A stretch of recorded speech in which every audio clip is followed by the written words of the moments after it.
Igama lami nguMelusi kaSkhosana. Namhlanje sizofunda nge-trigonometry. Sizofunda nje ngama-basic noma ukuqala kwe-trigonometry nobusemqoka be-trigonometry. Njengoba ngibhala laphayana igama lethu trigonometry libhala kanjeyana. Akusinto enzima, akusinto exakile kakhulu. Sisebenza ngaloko abakubiza ama-angle noma imidwebo izisebenza ngayo.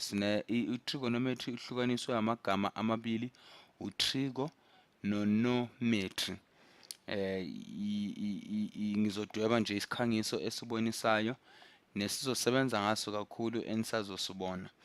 Trigonometry sizodweba ilento abayibiza i-right angle, i-right angle triangle no i-triangle yethu. I-triangle yethu kena iwu-90 degrees. Kusho ukuthi kunalento abayibiza i-length ne-base.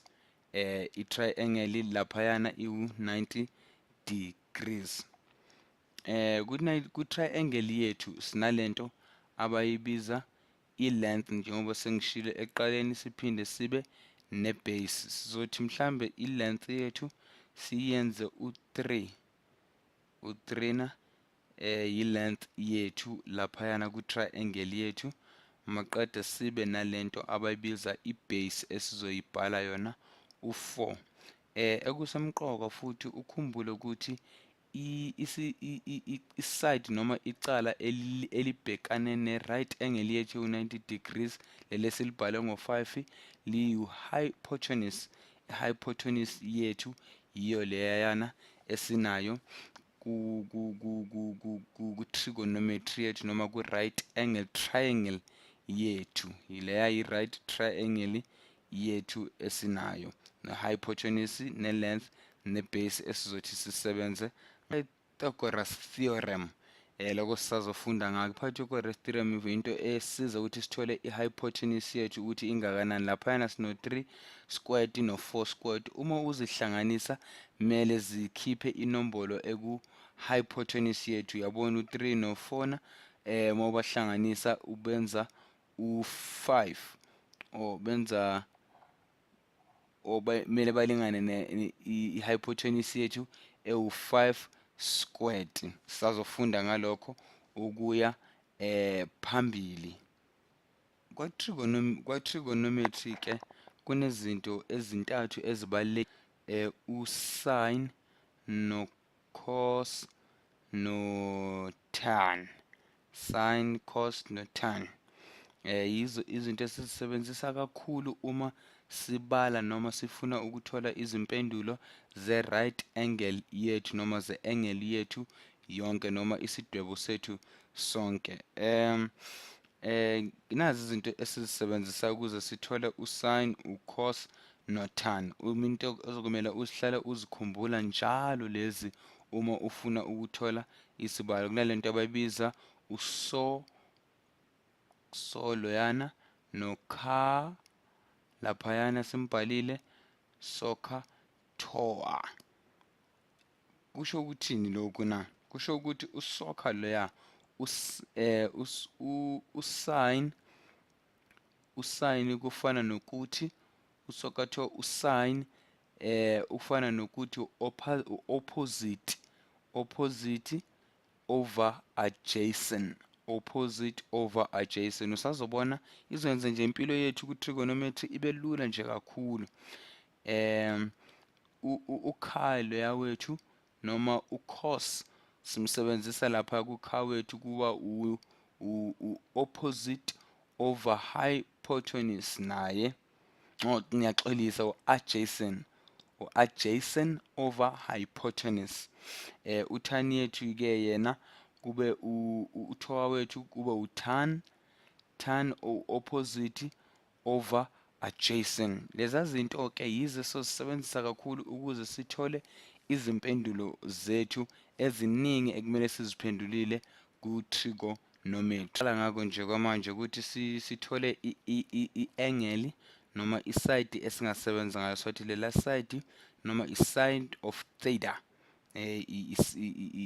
Singasho ukuthi ngesilungu phecelezi symbol lena esisebenzisayo u-theta esizosebenza ngayo i-sin of theta, i-angle yethu esizothi sisebenze ngayo kwamanje ukuze sithole u-sin no-cos no-tan basebenza kanjani. Sothi u-sin of theta, asizame ukuthola u-sin ka-theta. U-sin ka-theta ke ukhumbule masisebenzisa uSOHCAHTOA, u-opposite over hypotenuse. I-opposite yini ke? I-opposite icala noma iside noma i-angle ebhekane ne-angle esisuke sisebenza ngayo ngaleso sikhathi. Opposite wethu yinto ebhekane nalento esiko sikuyo. Kufana nokuthi uma ukhuluma nomuntu phambi kwakho u-opposite noma uphambi kwakho, so into ephambi ka-sin of theta u-3 loyana, so u-3 wethu uyi-opposite. I-hypotenuse yethu ke siyayazi ukuthi i-angle ebhekane no-90 degrees, nayo i-hypotenuse yethu kudala vele sesinayo. U-sin of theta wethu u-3 over 5. Khona ezinye ke izinto mhlambe ebengifuna ukunichazela ngazo ukuthi abo-adjacent nabo-hypotenuse zihamba kanjani, kepha asikafiki manje, sothi siwafunde kumanye alandelayo esizothi sibe nawo. Asifune ke u-cosine ka-theta. U-cosine ka-theta, u-theta laphayana nikhumbule ukuthi u-adjacent over hypotenuse. U-adjacent yini ke? Ukhumbule sithi i-opposite yinto ebhekane maphambi, or singasho ke siyibhale, singakwazi ukuyibhala laphayana sithi u-opposite yethu esisebenze ngayo manje. U-theta wethu i-angle i-adjacent i-side noma icala eliseduze, hayi eliphambi kepha mara kodwa eliseduze ku-angle esisuke sisebenza ngayo. Eliseduze ke ubani? U-4 loyana. U-4 uwu-adjacent wethu kuleya angle ka-theta noma ku-sin ka-theta leyana esisebenza ngayo ngobu-blue laphayana. Uma ungabe i-angle yethu beyilapha ngaphezulu, besizothi u-4 wethu u-opposite, sithi u-3 wethu u-adjacent kulento esisebenza kuyo. Kepha i-angle yethu e-blue noma i-sin yethu ka-theta, i-angle ka-theta ilaphayana, ngakho ke u-4 wethu uye ozoba i-adjacent. I-hypotenuse yethu ayishintshi ke yona, ihlezi iyunjalo, iwu-5 lona ebesiqale ngaya. So i-cosine ka-theta wethu iwu-4 over 5. Sizothola u-tan wethu, tangent wethu, tangent sin yethu ka-theta. Sizothi ukhumbuleke u-opposite over adjacent, kusho ukuthi kuzoba u-3 over 4. Lula ke leyana ngoba sesikwazile ukuthi sihlukanise ukuthi opposite ubani, i-hypotenuse ubani, u-adjacent futhi naye ungubani noma amacala maphi noma ama-angle maphi. Ngiyathemba kodwa ukuthi asikalahleki kakhulu, anginididanga kakhulu. Sizothi sizame ukwenza kuphelela lana ke okuningi, ama-basic lokho noma ukuqala okubalulekile kumele sikwazi, sokuthi senze enye i-angle ke futhi sizodweba enye i-angle phambi kobuso bethu, sizame nayo ukuthi sikwazi ukuthola konke lokhuya esinakho. Asithi mhlambe u-4 wethu sino-4 sino-3 futhi no-5, akusengakashintshi, kuhlezi kunjalo. Khumbule besisebenza ngaleya angle ka-theta ebelilaphaya. Sizothi manje senze enye i-angle, i-angle yethu kwelinye iside noma kwelinye icala siyidweba lapha ngobuhlaza. Yiphi mhlambe i-sign esingayisebenzisa? Ile sign engathi umfoloko. Yes, ngathi umfoloko sign. Inamagama wawo kena we-mathematics, kepha ngicabanga ukuthi sisebenzise u-x, singasebenzisi le mfoloko leyana. Asisebenzise nje u-x, into esiyijwayele nesisazosebenza kakhulu. Asithole ke soyibiza i-angle noma i-sin ka-x. I-sin ka-x iwubani na? I-sin ka-x ukhumbule opposite over adjacent. Yiphi i-angle e-opposite ku-x noma yiphi inombolo ebhekane no-x. Sizothola ukuthi ebhekane no-x u-4 laphaya. U-4 wethu kule angle yonke lena noma kule triangle yethu lena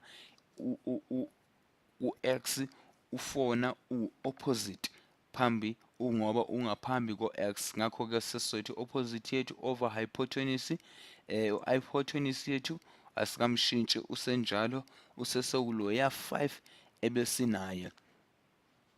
Siphinde siqhubeke-ke siyofuna ucosine wethu ka-x, cosine of x.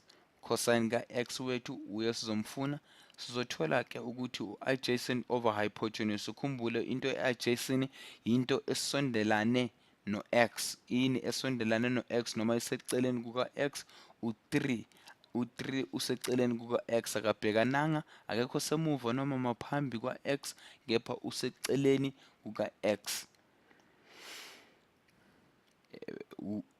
Adjacent lapha ukhumbule cosine ka-x u-3 over 5 opposite or adjacent over hypotenuse. Sesothola i-tangent sine yethu ka-x. Ukhumbule ukuthi opposite over adjacent opposite of adjacent ngingeze iphutha kuzoba u-4 over 5. Cishe ngenze iphutha ngathi u-3 over 4 kanti u-4 over 3. Ngiyaxolisa, u-4 over 3 sengilenzile iphutha, u-4 over 3 i-opposite over adjacent. Ikanjalo-ke naku sesikwenzile.